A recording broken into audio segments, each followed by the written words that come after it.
Hi everyone, it's Chenzo from Reality Art Pod. I'm here to talk about week 14 of Big Brother 25 and the season finale. Can you believe that we've made it this far? Last week on Big Brother, Legend Suri was evicted and BJ won her third HOH. Before I dive in, I just want to say thank you to everyone that's listened to these videos and subscribed along the way. Covering this season was really the first big project that I did on YouTube, and I was really learning how to use my equipment along the way. But what I appreciate the most is anyone who takes their time out of their week to listen to or subscribe to my channel. Now, don't make me get emotional and don't make me drink alone. Now, let's dive into it. We get our Sunday episode, which is a special eviction episode. Julie is wearing a macabre matching lace jacket and bodice and a black shark tooth puka necklace, as well as a talisman containing the departed soul of Les Moonves she snatched to become the heir to the CBS fortune, and slacks that fit her very well. In the house, after the HOH competition, Bowie celebrates. She knows she's going to nominate Felicia, but she needs to decide who to nominate as well, even though it truly doesn't matter who she nominates. Matt mentions he hasn't been nominated yet, and I completely forgot that he hasn't.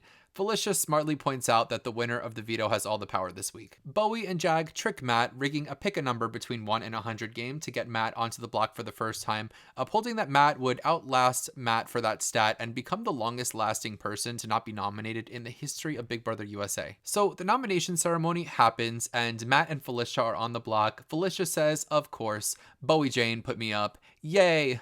Blech. We get a jury segment. They all want Matt and Jag to be out next, and so do I, jurors. Cam is impressed that Jag won his 6th veto. Suri says, I would give him credit if he wasn't playing against 2 senior citizens, 1 airhead and 1 idiot. The jury feels like Matt squandered the final 5 HOH by not getting Jag out, but they all have respect for Matt and feel like they'd be happy with him winning. As a side note about the jury house, they've been posting videos online from the jury house, and in every video that they post, Suri looks more and more miserable. Set Suri free before Julie traps her soul in her talisman. Big Brother 24 winner and icon Taylor Hale comes to weigh in and loves that she got a real hug from Julie. Taylor says that she's working on her entertainment career and that she and Joseph are just friends now. Taylor speaks up for us, saying that she prefers social strategy and not just competitions, and that getting Riley out was the best move of the game, and getting Heisem out was the worst move of the game. Personally, I think that getting Izzy out was the best move of the game, but I do agree getting Heisem out was the worst. Julie and Taylor exchange I love yous, and it's nice seeing Julie bond with her replacement. For the final veto of the season, they have to put pictures on the wall of moments that happened this season with corresponding days. It's not very fun or funny to watch. It's just an excuse to flash back to some fun moments this season, and what a surprise, Jag wins the veto. Felicia meets with Jag to give him a very rational argument, saying that Matt is his biggest competitor and that he should cut him here, and he says, damn. After a commercial break, Julie awkwardly tells Jag that as the veto holder, he is the sole vote to evict. Felicia is looking gorgeous in my favorite color, green. She shouts out her faith and holds up her mustard seed. What if she was really holding a mustard seed this whole time? We just couldn't see it. So Jag stands up and Boldface makes the wrong move by voting to evict Felicia over Matt, who will be so missed. I really dreaded having to do this. I love Felicia so much. I think Felicia might be one of my top 10 favorite Big Brother players of all time. And I want to say that she's a terrible player, but she's really not. In the beginning, I rated her 5th out of the original 16 house guests, and I was really impressed with her videos. I did think that she would make it really far and struggle with endgame competitions, and that's exactly what happened. In the beginning of the game, Felicia was the one who completely figured out the family style alliance. She suspected that, and in response to that, the Bye Bye Bitches was formed, and the even bigger alliance, the Professors, which really dictated a big part of the first half of the game. The best parts of her game was that she was super direct. There was really never a time when she was on the block when people wanted to vote her out.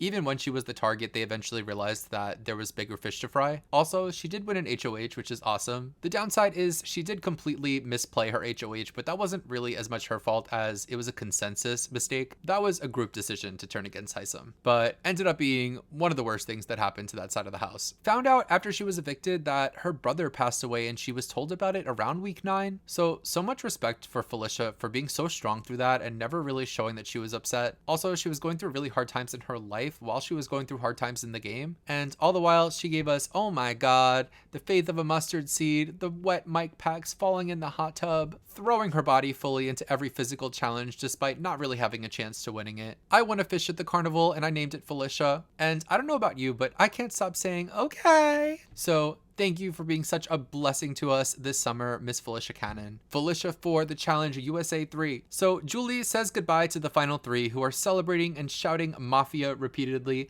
and teases to us some Big Brother holiday surprises. Imagine how tired we are, Julie. On the Tuesday episode, resident Teletubby BJ is excited to be in the final 3 and says she has a final 2 with Jag. We get into a clip show, and I don't usually love the clip show, and this time I won't either. And finally, we get a highlight of Felicia's shopping list. She wants blueberries, strawberries, blackberries, mangoes, kiwi, thin crust pizza. In fact, one day they should give them fresh pizza, some damn different meat, some oxtail or chuck roast, a pot roast, floor mats. You want these bodies to stay lean and fit, don't you, Mr. B? Grits, dooley sausage, collard greens, 7 beers or 3 beers and a bottle of wine. She promises she will be the adult in the room and manage the kids. There's a flashback to Felicia telling Jared and Sari, you guys fucked me last week, but we've seen this before. This was a lot of fun though. More fights like this please in the future. There's a scene of Red talking about a lady gutting a fish and telling stories. The show really didn't care about Red at all when he was on. This is the most personal content that we've gotten all season, and I'm glad we at least got some Red content. They do Red's greatest hits talking about being a chill Billy, doing an auction. This segment had me saying blang blang. There's a Sari segment. Sari feels like Big Brother is a never-ending summer camp, and Sari fake laughing and really making it seem like Sari just absolutely hated being on the show. And you know what? I think she really, really did hate it. There's a montage of Hisam's diary rooms, and it was such a shame that we lost Hisam so early. These raw diary rooms from Hisam are so much better than the scripted ones. Right? There's a really watered down AmeriCorey segment, and Matt says, speaking of showmance, I miss Riley, and there's no montage of Matt and Riley because I don't think there's more than one clip of them, but we get a segment of Matt and Jag's bromance, and Riley kind of flirting more with Jag and slapping Jag's tush. At their dinner, Bowie says being in the Big Brother house is like living with family, and they do a montage of Jared and Sari pretending not to know each other, but I wonder what BJ, Matt, and Jag thought they were announcing with that line. There's a fun clip of Sari yelling at Jared for being a terrible player while they were spectating the pressure cooker comp. This really should have been on the show at the time. There's a DR segment. These DR bloopers are always one of the funnest parts of the clip show. Felicia puts her tooth in and says, now I'm toothed up. Hisam cackles. Red says his eyeballs are as dry as a popcorn fart. And the crying segment, which always makes me laugh. Cameron says Felicia looks like Denzel Washington, and Felicia says, Denzel, they say you look like me, so come on, I know you feel good about that, cause I know I'm cute. After the memory lane trip, they get video messages from home. Jag gets a message from his sister and brother-in-law. Bowie gets a message from her parents, and Bowie Jane's mom, looking like Julie Andrews in Princess Diaries, was not on my bingo card. Matt gets a message from his mom and not Riley, which I'm sure disappoints him. Part 1 of the final HOH begins. It's called When Universes Collide, and all of the multiverses have collided to make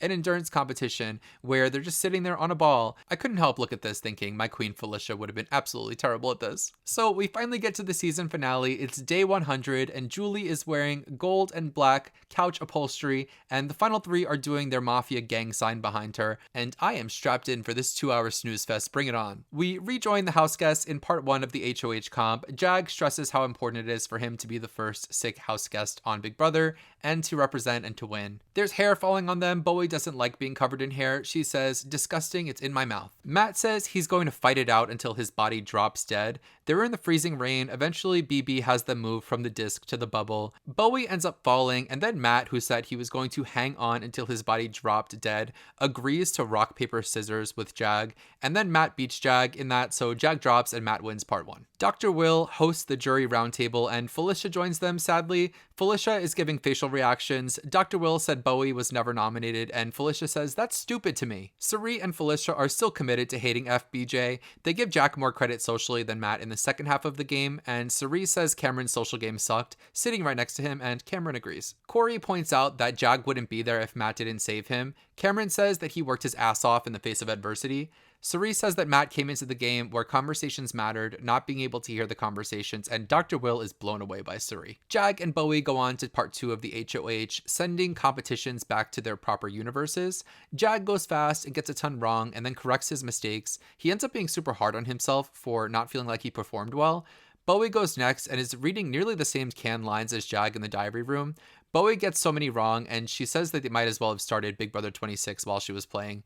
Matt reads the results, and the winner of the final HOH is Jag. His time was about an hour, and Bowie took an hour and a half. They really let Bowie waste 30 minutes of her life doing this. So Matt and Jag face off in round 3 of the final HOH live. It's at Meow Meow Enterprises, where they want to make up for the BB multiverse being bust open, so Big Brother is making a universe for all of the jurors. Bowie would have won this. In the Cameron-verse, everyone has Cameron's hair, even a horse, and red. Kitty kitty purr, boots down, Blues universe slays, it's iconic. In the Felicia-verse, her favorite ingredients are always available, and she can fill her pockets with all her favorite foods. They end up going to a tiebreaker question, and Jag wins the final HOH. Jag announces that Bowie promised him that she would vote for him in the jury, and that Matt answered his prayers and he owes him one, so he ends up evicting Bowie and bringing Matt to the final two. So Jag brings Matt to the final two. He feels like it's the right thing to do. Bowie is in a great mood after being evicted, like it's a treat, and Julie is so bored with her. And we finally have to say goodbye to Bowie here in third place. I had her ranked 11th out of 16th in my original rankings, where for the most part I didn't take her very seriously, but she did seem to have knowledge of Big Brother Australia, and based on what I think was the last season of Big Brother Australia that Bowie Jane watched, the format of that show was very similar to ours, with HOH, nominations, evictions, except the final three were voted on by the Australian public for who should win. So I can kind of see how Bowie modeled her strategy around players from Big Brother Australia. I guess the biggest problem is that everything that she does is an act. For the most part, everything is kind of part of this character that she's come up with in her head. It was very different from Red, because Red in the diary room was a character and then would come out of the diary room and be a completely different person. But Bowie was kind of just always giving us this grown-up JoJo Siwa thing. And because of that, I still don't know who Bowie Jane is outside of this character, which is really insane, given that it was 100 days. Even the producers didn't really know what to do with her. The only joke that they could come up with about her was the fact that she's Australian. The good about Bowie is she was really great at competitions. She had a decent amount of self-respect. She wasn't letting people walk all over her. When alliances would do her wrong, she would just leave the alliance. The cons are, like I said, who is Bowie Jane really? Like, is she married? Single? Also, I hate to say this, but she's a terrible player. Like, on her HOH, she acted like it was her idea to evict Cameron, but she got tricked. And I think she got pretty bamboozled by Matt and Jag. Overall, I really do feel like Bowie Jane was a rotten apple that spoiled this whole cast by having someone who's just so unentertaining and also so bad at the game that people are going to drag them along. The risk that the casting team has to think about is, what if this person makes it 100 days? Will that be good TV or not? In this case, it kind of was not. At this point, I have seen enough of Bowie Jane. I don't need to see her again on Big Brother. I don't need her on the challenge. Not with a fox, not in a box, not in a house, not with a mouse, not in the rain, not in the train, not Bowie Jane. So the jury returns to the stage. Sari is looking ethereal in a yellow dress, and Felicia is looking smart in a green suit and glasses. They reveal Bowie Jane as the final juror. Sari tells Matt that he's seen as a follower. Matt says his biggest move was saving Jag. That really was his only move. Jag owns up to paving the way and carrying Matt to the final two. Overall, Jag seems to be carrying himself better than Matt here. Matt clearly isn't very well prepared with any of his answers. Coming into final speeches, I think it's anybody's game because Matt has done so terribly at answering these questions. Matt's speech is kind of a train crash, and he's obviously nervous, but I wouldn't give him a tip for this. If he's performing this final speech at a bar, that's a smoke break. In his final speech, Jag kind of eviscerates Matt by taking credit for sending each of the jurors home, and it's a bit brash, but personally, I would give Jag the money for this effort. After the jurors vote, all of the pre-jurors come back. Some of them we haven't seen in what feels like years. Julie asks Mimi what surprised her watching at home, and she says Cameron is the hero of the season, and I'm not so sure about that. Like, I definitely warmed up to Cameron at points, but maybe I'm watching a different show from Mimi. Bowie Jane reveals that she's an attorney, and Felicia says, Bowie Jane, we know that you are not 35. How old are you? She says 45, and nobody's shocked because she looks 45 on the dot. Felicia clears up that she's not related to Denzel Washington. Julie asks Matt who he thinks is related, and he says Corey and America. Sari reveals that she's Jared's mom, and Felicia shouts out, no wonder I couldn't break through that. Riley tells Matt she wants to have a conversation they've both been wanting to have, and she brought a Q-tip in her bra, whatever that means. So it's time for Julie to read the votes. Matt has 2 votes from Felicia and Sari,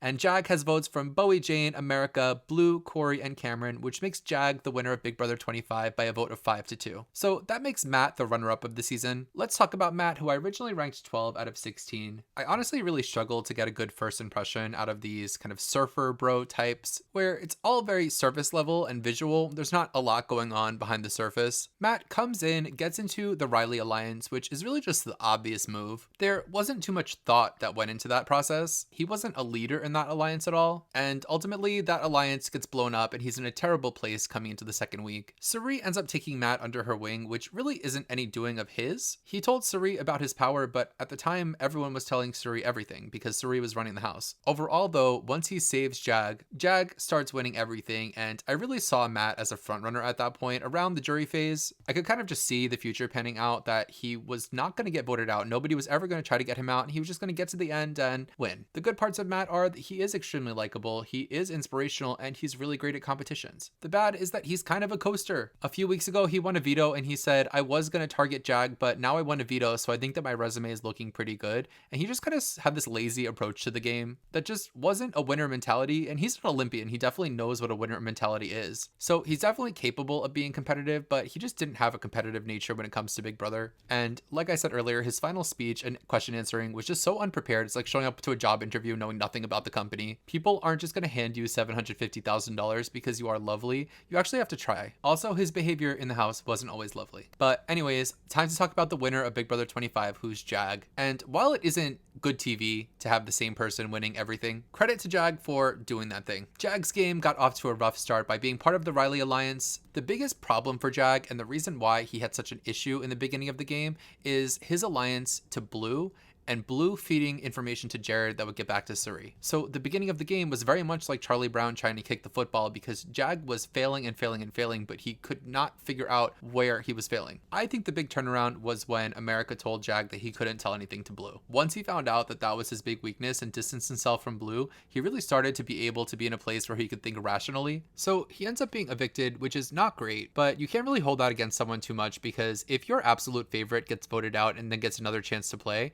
you're totally going to root for them and think that they're deserving. The problem is, it's like never your fave that gets a second chance. But after that, I feel like he had a second lease on life, and if you're going to get a second chance at the game, do what Jag did. Play like you have nothing left to lose. I was actually pretty inspired and fired up by the way that Jag carried himself during this finale. I think his final speech was kitty kitty purr, slay, boots down, iconic. So Jag exits the house to confetti. Blue and Jared, Riley and Matt, Felicia and Heisem, all the couples are reunited. Julie reveals that the top three in the favorite voting were Suri, Matt, and Cameron, and that Cameron won America's favorite player. He gets emotional, so I can't complain, but I'm actually pretty shocked that Cameron won this. I just didn't know America liked him like that.